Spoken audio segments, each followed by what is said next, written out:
balita po sa mga may tricycle at pedicab sa Maynila, legal na kayo ngayon na makakapasada dahil sa ibibigay na prangkisa at permit ng City Hall. Ang mga kotong traffic enforcer mawawalan na rin daw ng puwang sa lungsod. Balitang hatid ni Cesar Apolinario. Mahirap mayaman, kailangan sumunod tayo sa batas.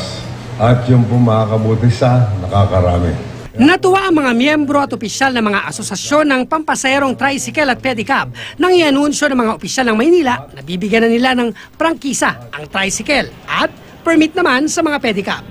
Ibig sabihin, legal na silang makakapasada. Sabi ng organisasyong nakakasakop sa mga pedicab na Task Force Padjak, aarangkada na kanilang mga miyembro ngayong may panghahawakan na silang dokumento. May 30,000 raw na pedicab sa Maynila, pero 30% lang dito ang bumabiyahe na may papeles o pansamantalang permit. So sa ngayon malaking tulong yung bago nilang ordinansang ipatutupad. Mawawala na raw ang takot nila sa mga nangungutong na enforcers. Sabi ng City Hall, maging ang mga kotong enforcer daw, tinatanggal na rin sa kalsada ng Maynila. Pumunta ho kayo sa Facebook namin. Lahat ng nangotong na MTPB ay natanggal na po. Pero ang mga tricycle driver naman sa ilalim ng OFTODA may pag-aalinlangan pa rin. 2012 pa raw kasing may naipasa ng ordinansa para kilalanin ang kanilang organisasyon.